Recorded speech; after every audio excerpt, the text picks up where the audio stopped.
کرنے کے لیے نا فیس بک پر دو چار اس طرح کے لوگوں کی تقریریں سن لیا کرو، بڑی لمبی لمبی پھینک رہے ہوتے ہیں۔ السلام علیکم میرے بھائیوں، ابھی آپ نے مفتی طارق مسعود صاحب کی ایک چھوٹی سی ویڈیو دیکھی جس کے اندر وہ یہ کہہ رہے ہیں کہ پب جی کھیلنے سے بہتر ہے کہ آپ سوشل میڈیا کے اوپر دو چار بیان ایسے سن لیا کریں، ٹھیک ہے، جس میں یہ لوگ اتنا پھینکتے ہیں کہ جس کا کوئی بھی حساب نہیں۔ بالکل صحیح کہہ رہے ہیں مفتی طارق مسعود صاحب کہ آج کل لوگوں نے پھینکنے کی انتہا کر رکھی ہے، اب جو من میں آتا ہے وہ پھینکتے رہتے ہیں اپنے اپنے بزرگوں کے حوالے سے، ایسی باتیں پھینکتے ہیں کہ مطلب نہ چاہتے ہوئے بھی ہنسی نکل جاتی ہے، نہ چاہتے ہوئے بھی جو ہے ان کا مذاق بن جاتا ہے، ان کے اوپر میم بن جاتا ہے۔ پھر یہی لوگ پریشان ہوتے ہیں کہ دیکھیں یہ لوگ کیسے ہیں، یہ لوگ میم بنا رہے ہیں، جبکہ یہ لوگ بیان دینے سے پہلے نہیں سوچتے کہ وہ کیا کہہ رہے ہیں۔ تو پھر آپ ذرا ایک مفتی طارق مسعود صاحب کی ہی اس ویڈیو کو سنیں۔ علی تھانوی رحمۃ اللہ، جن پر آج لوگ بڑے الٹ پوٹ پٹانگ قسم کے اعتراضات کرتے ہیں، ان کی جب ڈیتھ ہوئی ہے نا، تواتر سے جو ان کے قریب لوگ کھڑے ہوئے تھے، انہوں نے بتایا کہ ان کی 3 انگلیوں سے روشنی کی کرنیں نکل رہی تھی موت کے وقت، کیونکہ پوری زندگی نا ان 3 انگلیوں سے تصنیف کا کام کیا۔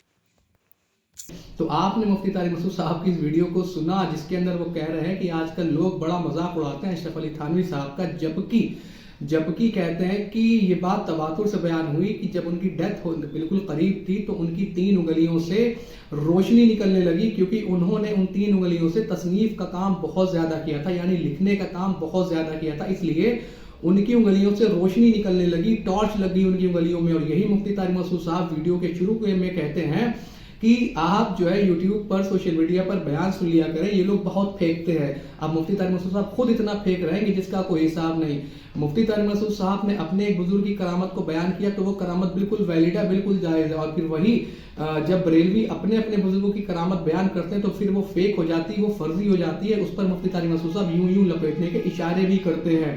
مفتی طارق مسعود صاحب کو خود نہیں پتا کہ وہ کیا بیان کرے اور کیا نہ بیان کرے۔ ان کے بزرگ کی کرامت ہے، دوسرے کی بزرگ کی کرامت پھینکنا ہے، حالانکہ ہم ان کی بھی کرامت کو پھینکنا ہی مانتے، کیونکہ ان لوگوں نے ایسی باتیں پھینکی ہوئی ہیں جو قرآن و حدیث سے ثابت نہیں ہوتی۔ میرے بھائیوں، کہ آپ نے کبھی سنا کہ سیدنا ابوبکر صدیق رضی اللہ تعالیٰ عنہ کے وصال کے قریب ان کی انگلی مبارک سے روشنی نکلنے لگی، یا مولا علی کی انگلیوں سے روشنی نکلنے لگی؟ نہیں سنا ہوگا آپ نے، بلکہ ان کے لیے تو مولا علی کے لیے تو فرمایا کہ آپ کی داڑھی کو تر کر دیا جائے گا، خون سے تر ہو جائے گی آپ کی داڑھی مبارک۔ نبی پاک صلی اللہ علیہ وسلم نے ان کے لیے حدیث فرمائی۔ کسی بھی صحابی کے لیے ایسی باتیں نہیں ملتی جو یہ اپنی بزرگوں کے لیے باتیں کلیم کرتے ہیں۔ اچھا، پھر جب انہوں نے اپنے مجدد کی کرامت بیان کری تو بریلوی سوچے کہ ہم بھائی کیسے پیچھے رہے، ہم بھی اپنے مجدد کی کرامت بیان کریں گے۔ جب بات چلی رہی ہے پھینکنے کی تو پھر جتنا چاہو پھینک لو، کون پکڑنے والا؟ پھر انہوں نے بھی ایک بہت ہی شاندار جو ہے وہ کرامت بیان کی، اور ایسا چھکا مارا کہ جو اسٹیڈیم کے باہر چلی گئی بال، اور آج تک وہ بال لاپتہ۔ تو سب سے پہلے آپ ان بزرگ کی ذرا اس بات کو سنیں۔ عالم مراقبہ میں دیکھا ہے کہ امام احمد رضا اپنے حجرے میں بیٹھ کر قرآن مجید کا ترجمہ کنز الایمان شریف لکھ رہے ہیں، اور امام الانبیاء خود لکھوا رہے ہیں، یہ ہے امام احمد رضا۔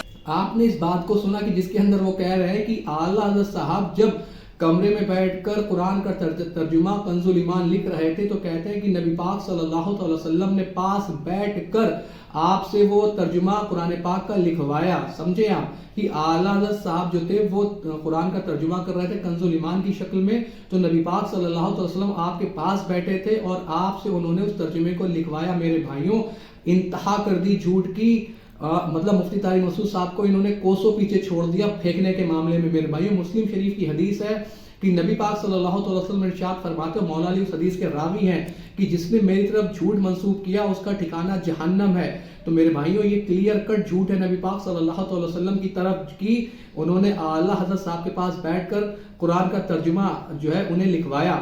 میرے بھائیوں، اب آپ کہیں گے کہ یہ کس طرح جھوٹ ہے؟ وہ اس طرح جھوٹ ہے کہ جب نبی پاک صلی اللہ علیہ وسلم کے وصال کے بعد مولا علی خلیفہ بنے ہیں تو پھر اس وقت جنگ جمل ہوئی، اور پھر جنگ صفین ہوئی۔ جنگ جمل اما عائشہ کے ساتھ ہوئی اور جنگ صفین حضرت معاویہ کے ساتھ ہوئی۔ تو نبی پاک صلی اللہ علیہ وسلم کو تو وہاں آ کر ان لوگوں میں بٹھا کر انہیں کمپرومائز کرا دینا چاہیے تھا اور بتا دینا چاہیے تھا کہ مولا علی حق پہ ہے، آپ لوگ یہ اجتہادی خطا نہ کریں۔ وہاں پر جو نبی پاک صلی اللہ علیہ وسلم تشریف نہیں لائے، لیکن اعلیٰ حضرت صاحب جب قرآن کا ترجمہ کر رہے تھے تو نبی پاک صلی اللہ علیہ وسلم نے ان کے پاس بیٹھ کر اس ترجمے کو کروایا۔ ایسے بے شمار معاملات نکلیں گے کہ صحابہ کے اندر جب آپس میں اختلاف ہو گیا تو وہاں تو نبی پاک صلی اللہ علیہ وسلم اپنی قبر انور سے باہر تشریف نہیں لائے، لیکن یہاں وہ بزرگوں کے لیے قبر سے باہر تشریف بھی لے کے آئے. کبھی انہوں نے قبر مبارک سے اپنے ہاتھ مبارک کو باہر نکالا، کبھی وہ خود نبی پاک صلی اللہ علیہ وسلم کسی بزرگ کے لیے اپنی قبر مبارک سے باہر نکل آئے، لیکن کسی صحابی کے لیے ایسے معاملات نہیں ہوئے. اما عائشہ 47 ایئرز اس حجرے میں رہی ہیں جہاں پر نبی پاک صلی اللہ علیہ وسلم کی آرام گاہ ہے، بس بیچ میں ایک دیوار تھی. کوئی ایک روایت دکھا دے کہ اما عائشہ سلام اللہ علیہ سے ان کی نبی پاک صلی اللہ علیہ وسلم کی وصال کے بعد ملاقات ہوئی ہو، کوئی بھی ایک روایت دکھا دے. فاطمہ الزہرا سلام اللہ علیہ آپ کی لخت جگر جنتی خاتون کی سردار، ان کے پاس نبی پاک صلی اللہ علیہ وسلم اپنے وصال کے بعد تشریف لائے ہوں، تو آپ کوئی ایک روایت کوئی ایک حدیث دکھا دے. نہیں دکھا سکتے کیونکہ ایسا ہوا ہی نہیں. لیکن نہ ان کا یہ معاملہ اپنی بیٹی کے لیے ہوا، نہ اب عائشہ کے لیے یہ معاملہ ہوا، نہ خلفائے راشدین کے ساتھ یہ معاملہ ہوا، کسی صحابی کے ساتھ یہ معاملہ نہیں ہوا. لیکن بعد کے جو 100 سال 125 سال پہلے کے بزرگ ہیں ان کے ساتھ یہ معاملات ہو رہے ہیں. عجیب و غریب انہوں نے حال بنا رکھا ہے. اتنے بڑے لوگ، اتنی بڑی پگڑی والے، اتنے بڑے جبے والے، ہزاروں کی تعداد میں کتابیں پڑھنے والے ایسی باتیں بیان کرتے ہیں کہ جس پر یقین کرنا دو بار ہو جاتا ہے کہ کیسے یقین کیا جائے. اور اگر ان باتوں پر یقین نہ کرو اور ان باتوں کو قرآن و حدیث پر جا کر جج کرو تو یہ کہتے ہیں کہ دیکھو یہ بزرگوں کا گستاخ ہے. اب یہ سرٹیفکیٹ بانٹیں گے کہ بزرگوں کا گستاخ کون ہے. اور ایک صاحب نے تو مجھے سنیت سے نکال دیا. میری ان کے ویڈیو کے کمنٹ سیکشن میں تھوڑی بات چیت ہوئی تو کہہ رہا ہے کہ تو سنیت سے تو نکل چکا ہے. اب سمجھے کہ یہ ٹھیکیدار بن چکے ہیں سنیت سے نکالنے کے اور اسلام سے نکالنے کے.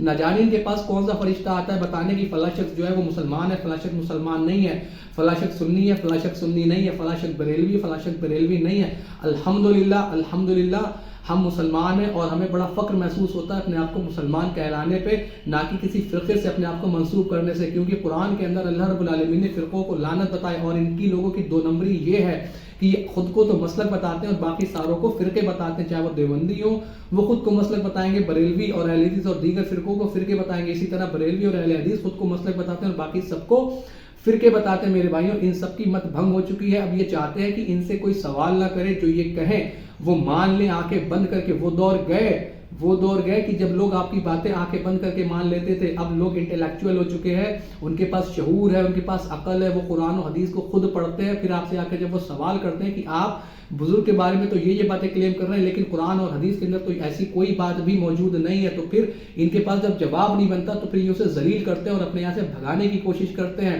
تقریریں تو یہ مجمع میں کرتے ہیں لیکن جب ان سے سوال پوچھو تو یہ جواب مجمع میں نہیں دیتے، جواب یہ سائیڈ میں لے جا کے دیتے ہیں. خدا کے واسطے اگر آپ کو کوئی سائیڈ میں بلائے، کوئی بھی عالم اگر آپ کسی سے سوال کرتے ہیں تو چلے مت جانا اکیلے. یہ مولویوں کے بھیش میں بدماش ہیں. ان لوگوں کے کارنامے کسی سے چھپے ہوئے نہیں ہیں.